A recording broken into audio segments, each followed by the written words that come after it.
Hi guys, Peter back for yet another video. I'm going to do an album review today.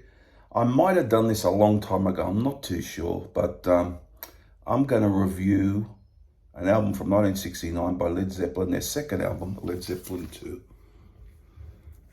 Famous album, a well-known album, iconic album. I just want to talk about some of the songs, of course, and everyone knows the band, Robert Plant, Jimmy Page, John Paul Jones, and John Bonham. But I just want to talk about the songs and review, and I'll give you a score at the end of it. The first song is Whole Lot of Love, an iconic track, been played a lot over the years. It's got that part in the middle with the the middle section everyone knows. The riff is iconic. The guitar playing is awesome. A song I've always really liked, but not my favorite on the album, but I always really liked it. And yeah, so that starts off the album. That is an excellent track to start off the thing.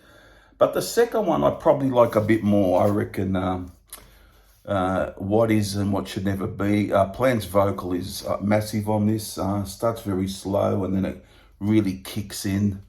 And I think it's one of the standout songs on the album for me. I reckon even more so than Whole Lot of Love for me. I reckon it's one of the best on here, no question. And their use of dynamics is amazing. They're great at the slow, and then they build up to the fast stuff. And they're a very dynamic sounding band, or they always were. So What Is and What Should Never Be a stand out for me on the album, a really good track. The Lemon song is one of those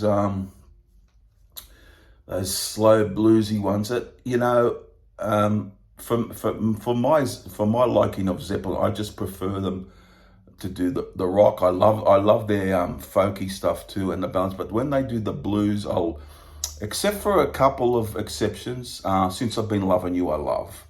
T for One's a good track from Presence. But this one, the playing's great and everything, but it just doesn't do it for me. I reckon I'd say it's a good track without being a great track for me, the Lemon song. Thank You, on the other hand, is a different matter. That is a beautiful track. Nice melody, very heartfelt. The vocal's amazing, the music's amazing. Again, a standout track for me from the album.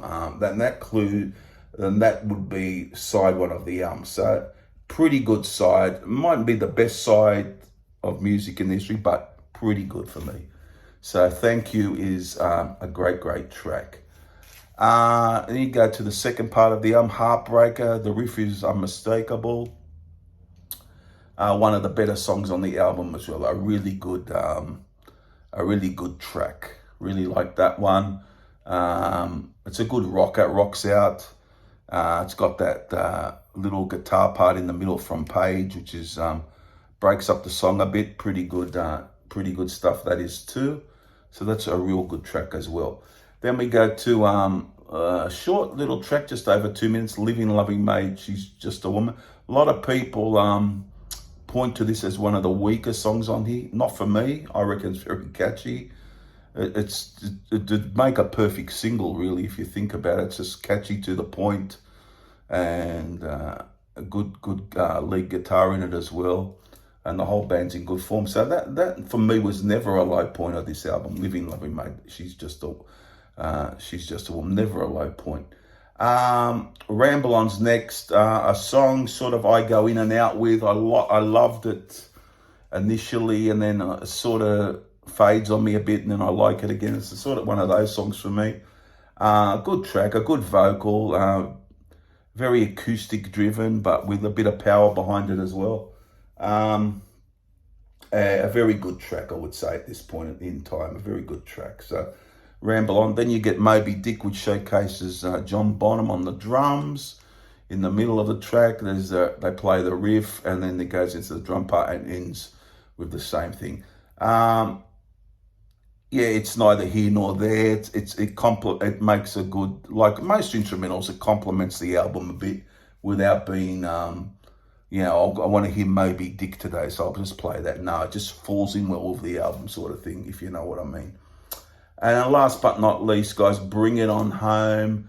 Bit of a harmonica at the start, Plant, a bit bluesy sounding, and then the song, the riff comes in, it rips into that. One of the standout songs, again, from the album.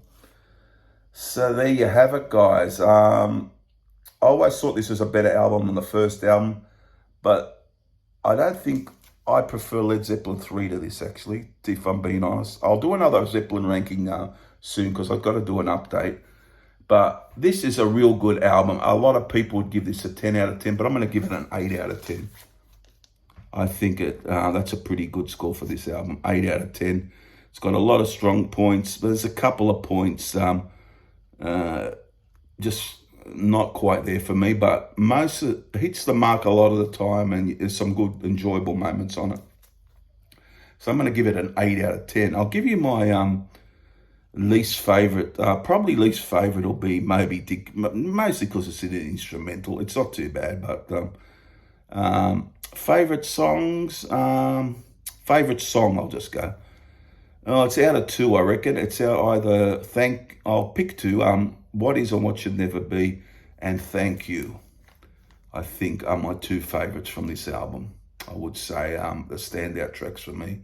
And Heartbreaker just following behind, and probably Bring It On Home. But a pretty good album. The Whole Lot of Love suffers a little bit from being overplayed, but still a good rocker. So there you go, guys. That is my review of Led Zeppelin 2. One of my favourite bands, probably be in my top 5 of all time, I would say. Have to be in my top 5 of all time.